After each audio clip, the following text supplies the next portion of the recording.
Question number 10 देखते हैं हम लोग।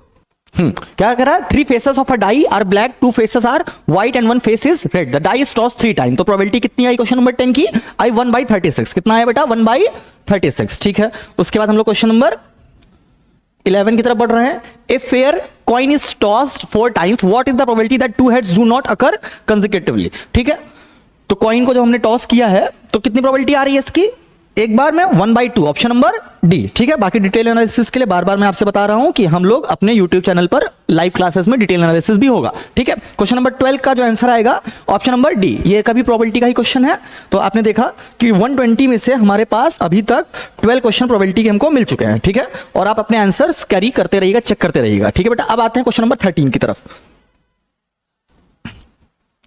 ठीक है, तो 12 क्वेश्चन प्रोबेबिलिटी के आ गए और 12 पे 12 काफी इजी आए थे। ठीक है, अब देखते हैं क्वेश्चन नंबर 13। अब क्या कह रहा है, N integer is chosen at random from the first 50 integer. तो आपको बताना है कि डिविजिबल होगा 5 से या 9 से कि नहीं। तो इसका जो आंसर है बेटा वो है 18/25। कितना आएगा, 18/25, ऑप्शन नंबर बी। ठीक है, अब next question, question number 14। Out of 50 consecutive natural number, 2 integer are chosen at random. What is the probability that their sum is odd? तो 14 में से जो probability है वो है 25/49। कितना है, ऑप्शन नंबर डी। कितना है बेटा, ऑप्शन नंबर 25/49। ठीक है, अब आते हैं हम लोग अपना नेक्स्ट क्वेश्चन जो कि है question number 15। The standard deviation of 100 observation is 10. If 20 is added each observation, then what will be the new standard deviation? तो क्वेश्चन नंबर 15 का आंसर आएगा, वो आएगा आपका आंसर नंबर 10। ठीक है बेटा, अब आते हैं हम लोग अपना क्वेश्चन नंबर 16 की तरफ।